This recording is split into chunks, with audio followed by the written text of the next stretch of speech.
मेहता का उल्टा चश्मा। क्या माधवी भाभी ने तुम्हारा पुराना सामान भंगार में बेच दिया? हाँ, और पोपटलाल को मैंने कितनी रिक्वेस्ट की, उसके साथ मीठे मीठे शब्दों में बातें की, फिर भी उसने मुझे मदद करने से मना कर दिया। भिड़े, मैं तुम्हारी भावनाएं समझ सकता हूं। बरसों से संभाल कर रखी हुई पुरानी चीजों को अगर कोई भंगार में बेच दे तो दुख होना तो स्वाभाविक है। और अब तुम चाहते हो कि मैं पोपटलाल को फोन करूं और उसे समझाऊं कि वो तुम्हारी मदद करे, भंगार में बेची हुई तुम्हारी पुरानी आदत को वापस लेकर, बराबर? हाँ मेहता साहब, आप ही उसे समझा सकते। उसे जरा प्लीज समझाइए और उसको बोलिए कि मेरा पुराना सामान वापस ले आए। भाई वो पोपटलाल है, कुछ कह नहीं सकते। फिर भी मैं पूरी कोशिश करूंगा कि वो मेरी बात और तुम्हारी व्यथा समझे। हाँ ठीक है, आप जल्दी से उससे बात कीजिए और मुझे गुड न्यूज दीजिए। ठीक है, मैं पूरी कोशिश करूंगा। ओके? Fingers crossed. हे भगवान, बस पोपट अंकल मेहता अंकल की बात समझ जाए और मेरे बड़ी अंकल का सामान, बड़े अंकल का सामान वापस मिल जाए।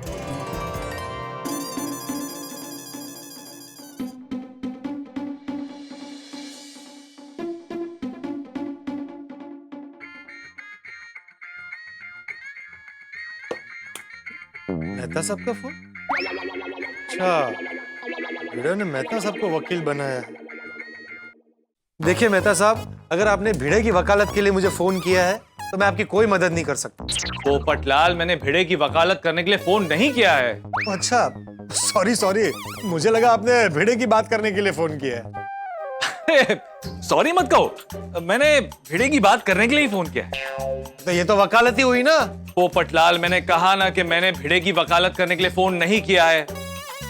मैंने तो अपने मित्र, अपने भाई, अपने पड़ोसी को समझाने के लिए फोन किया। मुझे क्या समझाना है?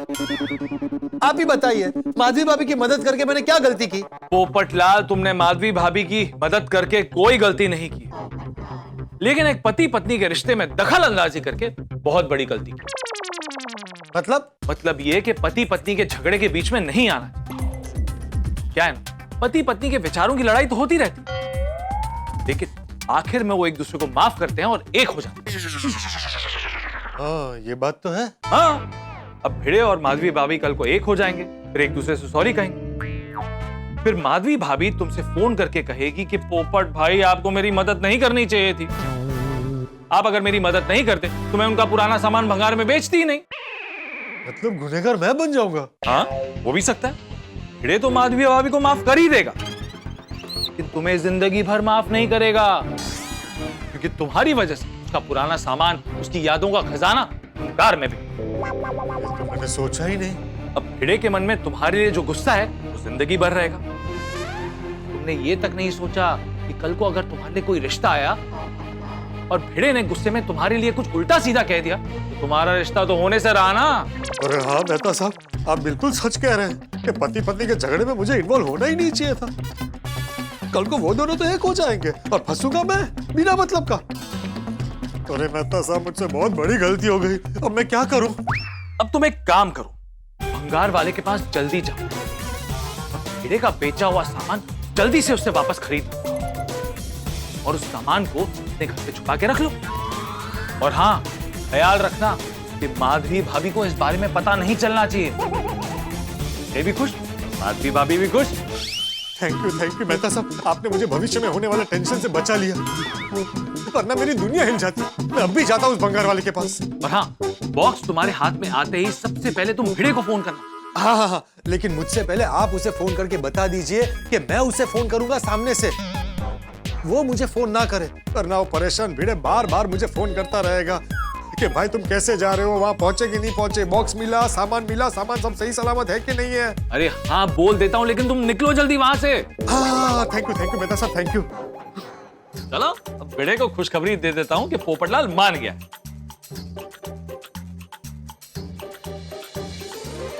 क्या पोपटलाल मान गए मेहता साहब? थैंक यू मेहता साहब। अरे आपने तो चमत्कार कर दिया, असंभव को संभव कर दिया। ये आपने किया कैसे? वो सब कुछ मैं तुम्हें बाद में बताऊंगा, फिलहाल तुम टेंशन लेना छोड़ दो। और हाँ, एक खास बात, पोपटलाल भंगार वाले के पास जाते ही तुम्हें फोन करेगा, तुम सामने से फोन मत करना। हाँ, नहीं करूंगा। और हाँ, पोपटलाल को तुम्हारा पुराने सामान का बॉक्स मिलते ही वो उसे अपने घर पे लाके छुपा देगा। तुम देख लेना, तुम्हें उस सामान के साथ क्या करना है। अरे ये तो सोने पे सुहागा हो गया मेहता साहब।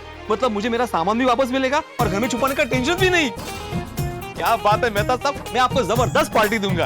अरे हाँ भाई हाँ, मैं तुमसे पार्टी ले लूंगा। फिलहाल ऑफिस में हूँ और बहुत काम है, फोन रखता हूँ। Okay okay, bye bye bye bye bye. Goya, मेरा सामान मुझे वापस मिल जाएगी।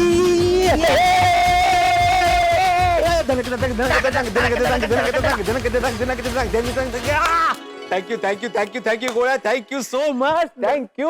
नो प्रॉब्लम बड़े अंकल, मजा आ जाएगा।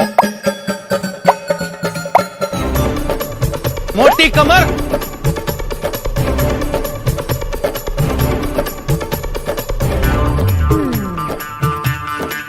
उड़ गए ना तोते पोपटलाल।